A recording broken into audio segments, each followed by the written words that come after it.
Hi friends, പുതിയൊരു വീഡിയോയിലേക്ക് സ്വാഗതം.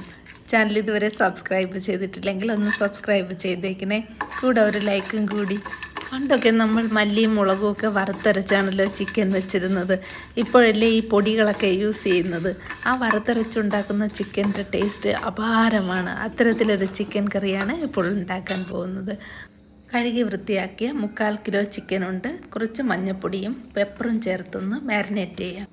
ഇതിൻ്റെ കൂടെ ആവശ്യത്തിന് ഉപ്പ് കൂടി ചേർക്കാം. 1 ടീസ്പൂൺ ഉപ്പ് കൂടി ചേർത്ത് നല്ലതുപോലെ മിക്സ് ചെയ്തിട്ട് അരമണിക്കൂർ വയ്ക്കാം.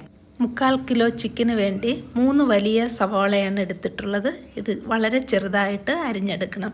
ഇതിൻ്റെ കൂടെ കുറച്ച് ചെറിയ ഉള്ളി കൂടി ചേർത്താൽ നല്ല ടേസ്റ്റ് ആയിരിക്കുമേ. പക്ഷേ ചെറുതായിട്ട് അരിഞ്ഞെടുക്കാൻ ബുദ്ധിമുട്ടാണെങ്കിൽ മിക്സിയുടെ ജാറിലിട്ടിട്ട് ഒന്ന് ക്രഷ് ചെയ്തെടുത്താലും മതി. വലിയ ജാറിലിട്ടാൽ നല്ല എളുപ്പമാണ്. പൾസിൽ ഒന്ന് അമർത്തി 3-4 സെക്കൻഡ് ഒന്ന് അമർത്തി പിടിച്ചാൽ അത് നല്ലതുപോലെ ഒന്ന് പൊടിഞ്ഞ് കിട്ടും. പലർക്കും സവാളയൊക്കെ ഇങ്ങനെ ചെറുതായിട്ട് അരിഞ്ഞെടുക്കാൻ ഇത്തിരി ബുദ്ധിമുട്ടാണ്. ഇപ്പോൾ ചോപ്പറൊക്കെ ഉണ്ടെങ്കിൽ നല്ല ഈസിയാണ്. ചോപ്പറിലിട്ട് ഒന്ന് പൊടിച്ചെടുത്താൽ മതി. 3 വലിയ ടൊമാറ്റോ കൂടി റെഡിയാക്കി വെക്കാം. ഇത് നല്ല കൺട്രി ടൊമാറ്റോയാണ്, റൗണ്ടായിട്ടിരിക്കുന്നത്.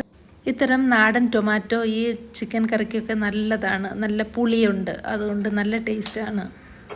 ഇനി ചിക്കൻ ആവശ്യമായിട്ടുള്ള മസാല റെഡിയാക്കണം. അതിനായിട്ട് 4 ടേബിൾ സ്പൂൺ മല്ലിയും 10-12 കാശ്മീരി ചില്ലി എടുക്കാം. 1 ടീസ്പൂൺ ജീരകം എടുക്കാം. ഇതിൻ്റെ കൂടെ 10-12 കാഷ്യൂ ചേർക്കാം. കാഷ്യൂ ചേർത്താൽ കറിക്ക് നല്ല ഒരു തിക്നെസ് കിട്ടും, നല്ല ടേസ്റ്റുമാണ്. മല്ലി ഒന്ന് പൊട്ടുന്നത് വരെ നമുക്കിത് ചെറിയ തീയിലൊന്ന് ഫ്രൈ ചെയ്തെടുക്കാം. അതുപോലെ ഈ മസാലയുടെ നല്ലൊരു മണവും കിട്ടും. അതുവരെ നമുക്കിതൊന്ന് വറുത്തെടുക്കണം. ഇപ്പോൾ ഇത് മല്ലിയൊക്കെ പൊട്ടി തുടങ്ങി റെഡി ആയിട്ടുണ്ട്. ഇതൊരല്പം തണുത്തതിന് ശേഷം മിക്സിയുടെ ചെറിയ ജാറിലിട്ട് പൊടിച്ചെടുക്കാം. ഇപ്പോൾ തന്നെ ഈ മസാലയ്ക്ക് നല്ലൊരു മണമാണ്. വീട് മുഴുവനും നല്ലൊരു മണം കിട്ടുന്നുണ്ട്. ഇതിനി ഒന്ന് പൊടിച്ചെടുക്കാം. പൊടിച്ചതിന് ശേഷം നമ്മൾ നേരത്തെ അരിഞ്ഞു വെച്ച ടൊമാറ്റോ ഇതിൽ ചേർത്ത് അരച്ചെടുക്കാം. അല്ലാതെ എക്സ്ട്രാ വെള്ളം ചേർക്കേണ്ട ആവശ്യമില്ല. ഈ ടൊമാറ്റോയിലുള്ള വെള്ളം ധാരാളം മതിയാവും. നല്ലതുപോലെ ഒന്ന് അരച്ചെടുത്തിട്ടുണ്ട്. ഇനി ആവശ്യാനുസരണം എണ്ണ ഒഴിക്കാം. വെളിച്ചെണ്ണയാണ്. 2 വറ്റൽമുളക് ഇട്ട് കൊടുക്കാം. കുറച്ച് കറിവേപ്പില ഇട്ട് കൊടുക്കാം. ഇതിൽ നേരത്തെ ചെറുതായിട്ട് അരിഞ്ഞു വെച്ച സവാള ചേർക്കാം. സവാള ചേർത്ത് നല്ലതുപോലെ ഒന്ന് വഴറ്റിയെടുക്കണം. ഈ ചിക്കനൊക്കെ ഉണ്ടാക്കുമ്പോൾ ഉള്ളി വഴറ്റുന്ന കാര്യം വളരെ ബുദ്ധിമുട്ടുള്ള കാര്യമാണ്. നമ്മുടെ ടൈം ഒരുപാട് വേസ്റ്റായി പോവും. എപ്പോഴും ഒന്ന് ഇളക്കി കൊടുക്കണ്ടേ, ഇടയ്ക്കിടയ്ക്ക് ഒന്ന് ഇളക്കി കൊടുത്താൽ മതി. ഒരല്പം ഉപ്പ് കൂടി ചേർത്താൽ പെട്ടെന്ന് ഒന്ന് ഡ്രൈ ആയി കിട്ടും. ബാക്കിയുള്ള ജോലികൾ കൂടെ ഇതിൻ്റെ കൂടെ നടത്തിയാൽ നമ്മുടെ ടൈം സേവ് ചെയ്യാൻ സാധിക്കും. സവാള ഏകദേശം വാടിയിട്ടുണ്ട്. ഇനി ഇതിലേക്ക് 1 table spoon ginger garlic paste ചേർക്കാം. വീട്ടിലുണ്ടാക്കിയ ജിഞ്ചർ ഗാർലിക് പേസ്റ്റാണ്. ഇനി ഇതിൽ 1/2 ടീസ്പൂൺ മഞ്ഞൾപ്പൊടിയും 1 ടീസ്പൂൺ എരിവുള്ള മുളക് പൊടിയും ചേർക്കാം. ഇതൊന്ന് പച്ചമണം മാറിയ ശേഷം നമ്മൾ നേരത്തെ തയ്യാറാക്കി വെച്ച മസാല ചേർക്കാം. ഇനി ഈ ടൊമാറ്റോയുടെ വെള്ളം ഒന്ന് ഡ്രൈ ആകുന്നത് വരെ ഇളക്കി കൊടുക്കുക. നല്ല ഹൈ ഫ്ലെയിമിൽ ഇളക്കി കൊടുക്കുക. 3-4 മിനിറ്റ് കൊണ്ട് നല്ല ഡ്രൈ ആകും.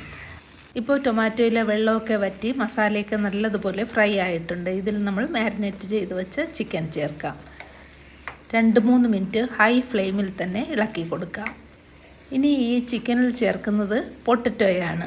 ഒരു വലിയ പൊട്ടറ്റോ 8 പീസായിട്ട് കട്ട് ചെയ്തിട്ടുണ്ട്. അതുകൂടി ചേർക്കാം.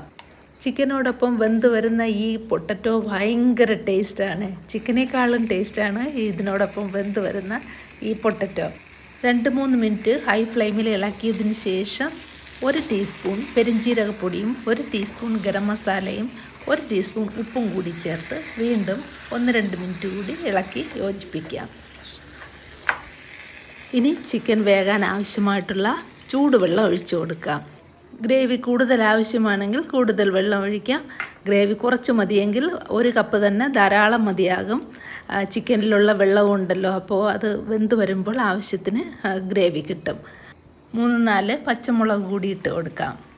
ഇനി അടച്ച് വെച്ചിട്ട് 10 മിനിറ്റ് വേവിക്കാം. ലോ ഫ്ലെയിമിൽ വേവിക്കാം. ലോ ഫ്ലെയിമിൽ വേവിച്ചാലേ നല്ല സോഫ്റ്റായിട്ട് കിട്ടുകയുള്ളൂ. ഇപ്പോൾ 10 മിനിറ്റായി. ചിക്കൻ നോക്കിക്ക് നല്ല കളർഫുള്ളാണ്. ടേസ്റ്റ് ആണെങ്കിൽ സൂപ്പറാണ്. നമ്മളിതിൽ കാഷ്യൂനട്ടും വറുത്ത സ്പൈസസും ഒക്കെ ചേർത്തത് കൊണ്ട് ഇതിൻ്റെ മണവും രുചിയും അപാരമാണ്. അല്പം പെരുംജീരകപ്പൊടിയും ഗരം മസാലയും മല്ലിയിലയും കൂടി ഇട്ട് കൊടുക്കാം. ഇനി ഇത് വീണ്ടും ഒന്ന് അടച്ചു വയ്ക്കാം. കുറച്ചുകൂടി ഒന്ന് തണുത്തതിന് ശേഷം നമുക്കിത് സർവിങ് ഡിഷിലോട്ട് മാറ്റാം. ഇത് പൂരി, ചപ്പാത്തി, അപ്പം, ഇടിയപ്പം, ചോറ് എന്നിവയുടെയൊക്കെ ഒപ്പം കഴിക്കാൻ സൂപ്പർ ടേസ്റ്റാണ്. ട്രൈ ചെയ്ത് നോക്കുക. വീഡിയോ ഇഷ്ടമായെങ്കിൽ ലൈക്ക് ചെയ്യുക, ഷെയർ ചെയ്യുക, കമൻറ്റ് ചെയ്യുക, സബ്സ്ക്രൈബ് ചെയ്യാൻ മറക്കരുത്. വീണ്ടും പുതിയൊരു വീഡിയോയിലൂടെ കാണാം. Thank you for watching mothers cooking lab.